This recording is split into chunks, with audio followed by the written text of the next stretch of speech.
Hello everyone, welcome back to Mind Galaxy. मैं हूँ Shreya Rotkar and before I start anything, I would like to say I'm so sorry कि मैंने काफ़ी दिनों से कोई भी वीडियोस अपलोड नहीं किया है और इसके पीछे का जो रीज़न है वो आज का टॉपिक है. Yes, I was in a complete deep emotional pain. तो इससे रिलेटेड आज मैंने ये कंटेंट क्रिएट किया है to how to overcome from the emotional pain. तो let's start with the today's topic कि सबसे पहले तो हम लोग समझ लेते हैं कि ये इमोशनल पेन क्या होता है. What is a emotional pain? तो देखिए, there are the two types of pain. एक होता है नॉर्मल पेन और एक होता है इमोशनल पेन. तो इमोशनल पेन और नॉर्मल पेन में ये डिफरेंस है कि जो हमारे नॉर्मल पेन होता है, जैसे हमें कुछ लग जाता है, हम लोग अगर कहीं अनफॉर्चुनेटली कहीं गिरते हैं या कुछ हाथ कट जाता है, तो वो चीज़ है ना हम लोग को दिखती है या तो सामने वाले इंसान को भी दिखती है. फॉर एग्जांपल, अगर आप वेजिटेबल कट कर रहे हो, उसके साथ साथ आपकी उंगली कट जाती है और उसके उंगली जैसे कटती है तो वहाँ से बहुत सारा ब्लड निकल रहा है, तो सामने वाला पर्सन ना उसे देख पाता है, उसको रिलेट कर पाता है, वो फील कर पाता है उस इमोशन को. ओह, बड़ा ही दर्द हो रहा होगा आपको, शायद बहुत पेन हो रहा होगा यार, वो इंसान आपको रिलेट कर लेता है. बट इमोशनल पेन के साथ ऐसा कोई नहीं होता. क्यों? क्योंकि इमोशनल पेन यहाँ होता है और जो दिख नहीं पाता है. इमोशनल पेन दिखता नहीं है और जो नॉर्मल पेन होता है वो दिख पाता है. And that is the real definition of emotional pain. Emotional pain is the pain which is inside your brain. आपके थॉट का पेन होता है वो. जो इंसान उस सिचुएशन से गुजर रहा होता है वही उसको फील कर पाता है. कोई अदर इंसान कोई आपको समझ नहीं पाता है उस सिचुएशन में, क्योंकि आप अपने थॉट के साथ लड़ते रहते हो कि नहीं ये है वो है आपका ब्ला ब्ला ब्ला. तो देखिए, ये इमोशनल पेन से निकलने के लिए there are many ways. But जो मैंने खुद से अपने लाइफ से सीखा है वो एक ही है. What is that? Emotional pen को हमारे जड़ से निकालने के लिए पहले उसका जड़ मतलब रूट कॉज पता होना या पता करना बहुत ज़रूरी है. अब मैं अपनी लाइफ से अगर उसका डायरेक्टली कनेक्शन जोड़ूँ तो ऐसा था कि I have lost the most important most precious person in my life just few days back. और वही मेरे लिए बहुत बड़ा इमोशनल पेन था. मतलब मैं लोगों के साथ मिल रही थी, बात कर रही थी, घुल मिल थी, हंस रही थी, but inside my brain I was completely disturb. और मैं उन कैटेगरी में आती हूँ जो मैं लोगों के सामने जो भी मेरा सिचुएशन है मैं नहीं ओपन अप हो पाती हूँ लोगों के सामने इजीली. मुझे टाइम लगता है. हाँ, I can directly relate any other persons issue और देयर उनका problem, but I can't open up with any kind of person easily. और अगर मैं होती हूँ तो उसके पीछे फिर बहुत बड़े रीज़न होते होंगे. तो मेरे साथ वही इशू हो रहा था कि I can't able to get off from that emotional pain. और बहुत ही ज़्यादा मतलब तकलीफ दे रही थी मुझे वो.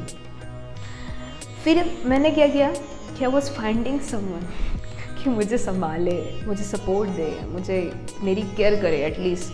क्योंकि I was in that position कि मेरा थिंकिंग कब ओवर थिंकिंग में चला जाता था मुझे समझ में ही नहीं आता था. मैं काम करती रहती थी और मेरा काम से पूरा मन हट गया था. एंड आई वाज लाइक, रात को सोते टाइम में वही थॉट आते थे कि ये वो blah blah blah, because I was very connected to my नानू. तो मेरे साथ बहुत प्रॉब्लम हुआ. और वो सिचुएशन निकलते the day I lost my Nanu, from that day till अभी कुछ दिन तक मैं बहुत ही ज़्यादा इमोशनल पेन में थी. तो ये चीज़ को निकालने के लिए एक ही सोल्यूशन था मेरे लिए, and that is find out the root cause. Elon Musk भी यही बोलते कि whatever the problem, whatever the situation, अगर वो प्रॉब्लम आपके दिमाग से रिलेटेड है या तो दुनिया की सबसे बड़ी फाइनेंशियल इशू है, find out the root cause. Exactly वही मैंने किया. मैंने रूट कॉज फाइंड किया. And what was the root cause? मेरे सिचुएशन में रूट कॉज था कि I was very emotionally connected with my नानू, जो मुझे बार बार ट्रिगर कर रहे थे कि अरे ये हुआ, अरे वो हुआ, अरे ये है, अरे वो है. जब मैंने उसके ऊपर प्रैक्टिकली सोचा तो वो मेरा पास्ट मेरे फ्यूचर पे, मेरे प्रेजेंट पे हावी पड़ रहा था, फ्यूचर से ज़्यादा प्रेजेंट पे हावी पड़ रहा था। And the day I got to know this thing, I started changing my thought process.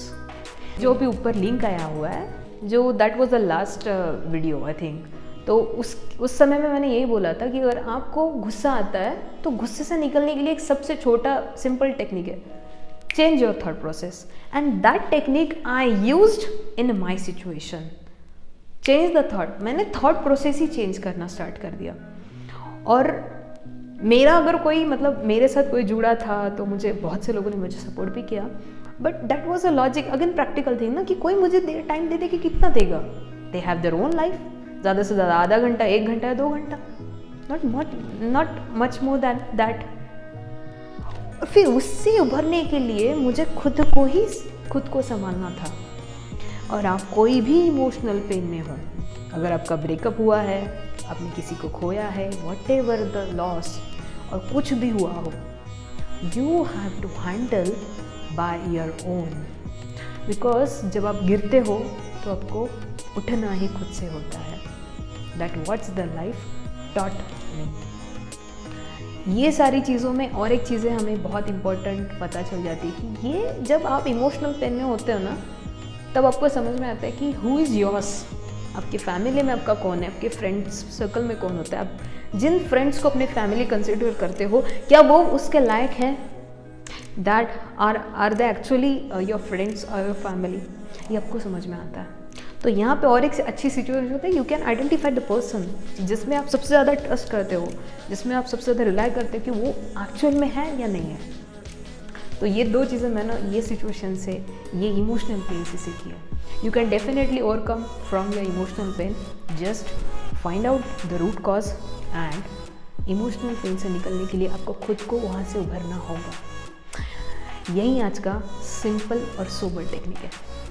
At last मैं आपको एक छोटा सा मैसेज देना चाहूँगी, वो ऐसा है, unfortunately the most important people in our life can become the total stranger overnight.